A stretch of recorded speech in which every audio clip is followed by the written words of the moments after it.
అమరావతి భావి తరాలకు ఒక ఆదర్శమైన నగరం.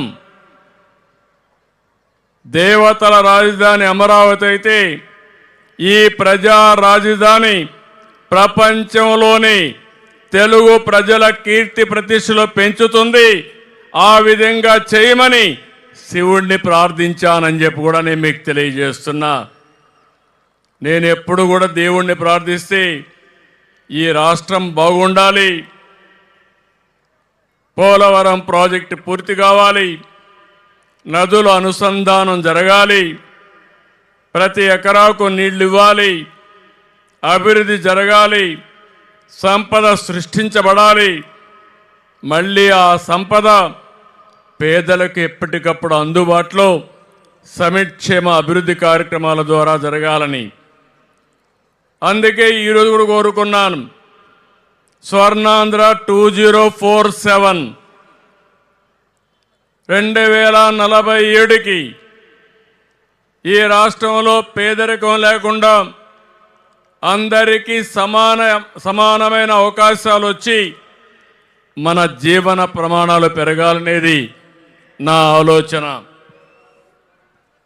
అదే ఈరోజు శివుణ్ణి కోరుకున్నాను.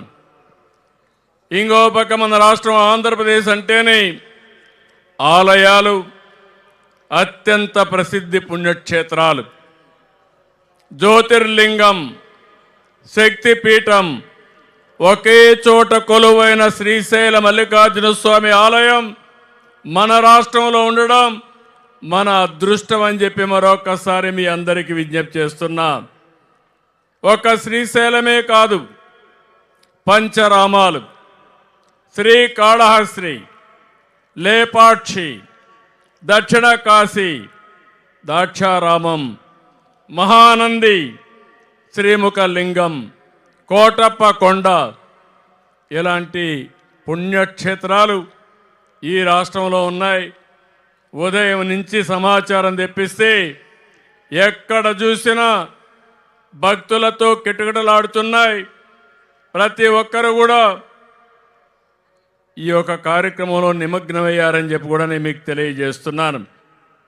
నేను ఒకటే మీ అందరికీ విజ్ఞప్తి చేస్తున్నాను, దేవాలయాల సంరక్షణ కోసం, నిర్వహణ కోసం ఈ ప్రభుత్వం అత్యంత ప్రాముఖ్యత ఇస్తాం. ప్రతి గుడిలో దీపం వెలగాలి, ప్రతి నిత్యం నైవేద్యం పెట్టాలనేది మా విధానం. అందుకే దేవాలయాల సేవలో అనూహ్యమైన మార్పులు తెచ్చాం. దేవాలయ పవిత్రత, భక్తుల విశ్వాసం పెరిగేలా అన్ని చర్యలు తీసుకుంటామని మరొకసారి మీ అందరికీ విజ్ఞప్తి చేస్తున్నాను. భక్తుల మనోభావాలు, సెంటిమెంట్లు గౌరవిస్తూ పవిత్రత పెంచవలసిన బాధ్యత మనందరిపైన ఉంది. ఒక భక్తులపైనే కాదు, పాలకులపైన కూడా ఉంది.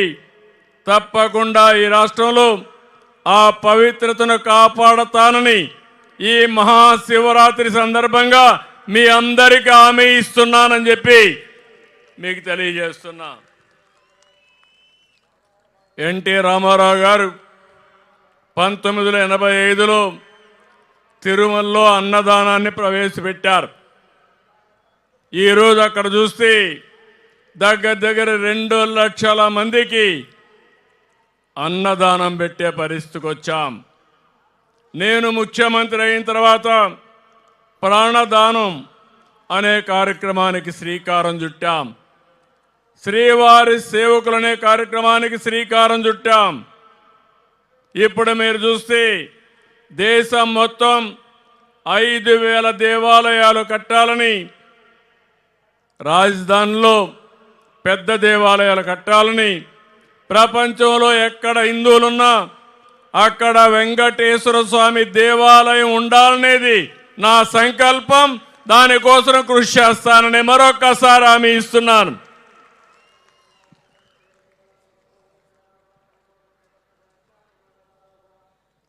చాలామంది ఇప్పుడు కూడా మాట్లాడారు, ఏపీ అంటే quantum valley, data centre, IT hub, green hydrogen, green energy అని టెక్నాలజీ అవసరం. సంపద సృష్టించాలంటే టెక్నాలజీ మనం అందరం కూడా అడాప్ట్ చేసుకోవాల్సిన అవసరం ఉంది. నేను ఆ రోజు హైదరాబాద్లో ఐటీని ప్రమోట్ చేయడానికి మైక్రోసాఫ్ట్ అధినేత బిల్ గేట్స్ని హైదరాబాద్ తీసుకొచ్చాను. ఈరోజు మళ్ళీ ఏఐ వచ్చింది, క్వాంటమ్ వచ్చింది, టెక్నాలజీ పెను మార్పులు తీసుకొస్తా ఉంది. మన జీవితాల్లో మార్పు వస్తుంది. అందుకని మళ్ళీ రేపు బిల్ గేట్స్ మన అమరావతికి వచ్చి మనకు చేయూతనిస్తాడని మరొక్కసారి విజ్ఞప్తి చేస్తున్నాను. అలాంటి కార్యక్రమానికి శ్రీకారం చుట్టాం. అయితే ఆంధ్రప్రదేశ్ రాష్ట్రం ఒక టెక్నాలజీలోనే కాదు, ఒక ఆధ్యాత్మిక కేంద్రంగా ఉంటుంది. టెంపుల్ టూరిజానికి తిరుగు ఉండదని మరొకసారి మీ అందరికీ తెలియజేస్తున్నాను. భారతదేశంలో పవిత్ర దేవాలయాలు ఎక్కడన్నా ఉన్నాయంటే దానికి చిరునామా ఆంధ్రప్రదేశ్ అని మరొకసారి మీకు విజ్ఞప్తి చేస్తున్నాను.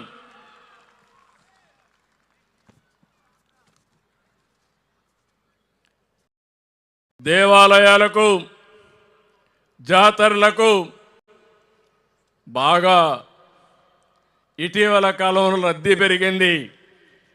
దానికి మా ఆడపడుచులను చూస్తే అనిపిస్తుంది. నేను స్త్రీ శక్తి కింద ఆడబిడ్డలు ఎక్కడికి పోవాలన్నా ఉచిత ప్రయాణ సౌకర్యం ఏర్పాటు చేశాను. బస్సులన్నీ ఫుల్గా ఉన్నాయి, దేవాలయాలన్నీ కిటకిటలాడుతున్నాయి. భక్తులందరికీ కూడా దేవుణ్ణి దర్శించుకొని ఆశీస్సులు తీసుకునే పరిస్థితి వచ్చింది. అది కూడా ఒక కారణం. ఈరోజు మా ఆడబిడ్డలు ఎక్కడికి పోవాలన్నా ఎవరిని అడిగే పని లేకుండా ఈరోజు ఉచిత ప్రయాణ సౌకర్యం చేసే ఏర్పాటు కల్పించామని చెప్పి కూడా నేను మీకు తెలియజేస్తున్నాను. ఈరోజు మహా న్యూస్, మహా ఎంటర్టైన్మెంట్ ఛానల్ నడుపుతూ మరోవైపు మహాభక్తితో అందరిలో ఆధ్యాత్మిక చైతన్యాన్ని తెస్తున్న మహాశక్తి మన వంశీ. ఆయనకు, ఆయన బృందానికి మనస్ఫూర్తిగా అభినందిస్తున్నాను. ఆదాయం కోసం మహా టీవీ రన్ చేస్తే భక్తి కోసం, దేవుని ఆశీస్సుల కోసం ఈరోజు ఆయన భక్తి ఛానల్ కూడా రన్ చేస్తున్నాడు. నేను పోయిన సంవత్సరం ఇక్కడ చూశాను. శివోహం కాకినాడలో సీతారాముల వారి కళ్యాణం, గచ్చిబౌలిలో శ్రీనివాస కళ్యాణం చేసి తెలుగు నేలపై భక్తి ఉద్యమాన్ని నడిపిస్తున్న వంశీని మరొక్కసారి మనస్ఫూర్తిగా అభినందిస్తున్నాను. రాబోయే రోజుల్లో, రాబోయే సంవత్సరం గోదావరి పుష్కరాలు వస్తున్నాయి. ప్రకృతిని ఆరాధించడం, పూజించడం మన భారతీయ సాంప్రదాయం. అందుకని ఓసారి నా అదృష్టం కూడా మూడోసారి గోదావరి పుష్కరాలు నిర్వహిస్తున్నాం. పై సంవత్సరం కృష్ణా పుష్కరాలు వస్తున్నాయి. అది కూడా మూడోసారి. నేనే ముఖ్యమంత్రిగా ఉండి 12 సంవత్సరాలకు ఒకసారి వచ్చే పుష్కరాలు 3 సార్లు చేయడం నా అదృష్టంగా నేను భావిస్తున్నానని చెప్పి కూడా నేను మీకు తెలియజేస్తున్నాను. అందు కూడా మీరందరూ కూడా ఇప్పటి నుంచే సహకరించి ఈ పుష్కరాలు